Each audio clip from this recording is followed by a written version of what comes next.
নমস্কার, আপনাদের সবাইকে স্বাগত জানাচ্ছি। আমি আপনাদের পরিচিত জ্যোতিষী ও তান্ত্রিক শ্রী বিনায়ক সোহম রায়।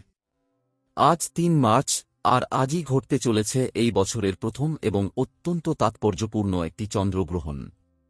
১০০ বছর পর দোল পূর্ণিমার ঠিক পরপরই এমন একটি বিরল মহাজাগতিক সংযোগ তৈরি হয়েছে। আজকের এই গ্রহণটি আমাদের ভারতবর্ষে গ্রস্তদয় খণ্ডগ্রাস হিসেবে দেখা যাবে।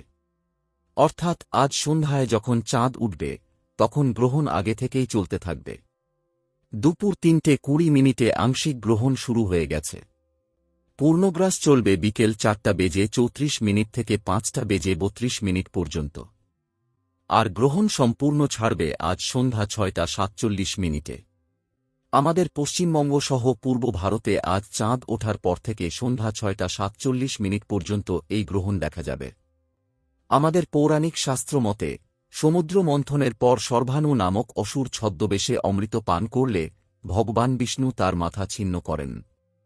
সেই ছিন্ন মস্তক রাহু এবং ধর কেতু নামে পরিচিত। আজ সেই রাহুর গ্রাসেই চাঁদ আচ্ছন্ন হতে চলেছে। জ্যোতিষশাস্ত্র অনুযায়ী আজকের এই গ্রহণ ঘটছে সিংহ রাশি এবং পূর্ব ফাল্গুনী নক্ষত্রে। সার্বিকভাবে এই গ্রহণের সময় মেষ, মিথুন, কর্কট, তুলা, কুম্ভ এবং মীন রাশির সময় কিছুটা খারাপ যেতে পারে। গ্রহণের অশুভ প্রভাব খণ্ডন করতে আজ সন্ধ্যা ৬:৪৭ পর্যন্ত সূতক ও গ্রহণের নিয়ম মেনে চলুন। এই সময়ে ভারী খাবার খাবেন না বা ধারালো বস্তু ব্যবহার করবেন না। জপ করুন ও নমঃ শিবায় বা মহামৃত্যুঞ্জয় মন্ত্র। গ্রহণ শেষে স্নান করে চাল, দুধ বা সাদা বস্ত্র দান করুন। এছাড়াও রাশির নেতিবাচক প্রভাব কাটাতে আপনারা সঠিক রত্ন বা বাস্তুযন্ত্র ধারণ করতে পারেন। বিস্তারিত জানতে এবং আপনার জন্মকুণ্ডলী অনুযায়ী সঠিক প্রতিকারের জন্য আমার সাথে যোগাযোগ করতে পারেন।